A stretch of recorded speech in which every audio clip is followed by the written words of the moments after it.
കൊണ്ടുവന്നു. പുതിയ ആട്ട പാക്കറ്റ് ഇറങ്ങിയിട്ടുണ്ട് ഗൈസ്. ഇതാണ് മഞ്ഞ കളറിലെ. ഇതിൻ്റെ വില 17 രൂപയാണ്. ഇത് നല്ല ആട്ടപ്പൊടിയാണ്. എൻ്റെ കൂട്ടുകാരി മേടിച്ച് അവൾ എന്നോട് പറഞ്ഞു നല്ലതാണ് മേടിക്കാൻ. അതുകൊണ്ട് ഞാൻ 3 പാക്കറ്റ് മേടിച്ചു. ഈ ആട്ടയ്ക്കാണെങ്കിൽ 10 രൂപയുള്ളൂ. നമ്മളോട് ഇരിക്കുന്നുണ്ട് 5 പാക്കറ്റ്. ഇന്ന് റേഷൻ കടയ്ക്ക് പോയപ്പം ഒരു റോസ് പാക്കറ്റും 3 മഞ്ഞ പാക്കറ്റും മേടിച്ചു. നിങ്ങൾ റേഷൻ കടയിൽ പോയി ഈ ഗോതമ്പിൻ്റെ ആട്ടപ്പൊടി ചോദിക്കണം. വില 17 രൂപയാണ്.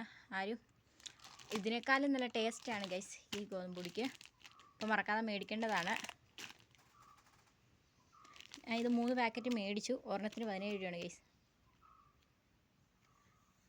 മൊത്തം നമ്മൾ 4 പാക്കറ്റ് ഗോതമ്പ് പൊടി മേടിച്ചിട്ടുണ്ട് ആട്ടയുടെ. ഒരു റോസ് പാക്കറ്റും 3 മഞ്ഞ പാക്കറ്റും. അരി ചുമന്നുകൊണ്ട് എൻ്റെ പരിപ്പ് ഇളകിപ്പോയി. 16 കിലോ അരി പിടിച്ചുകൊണ്ട് ഭയങ്കര വെയിറ്റാണ് ഇത്രയും സാധനങ്ങളെല്ലാം ഒന്നിച്ച് കൊണ്ടുവരാനായിട്ട്.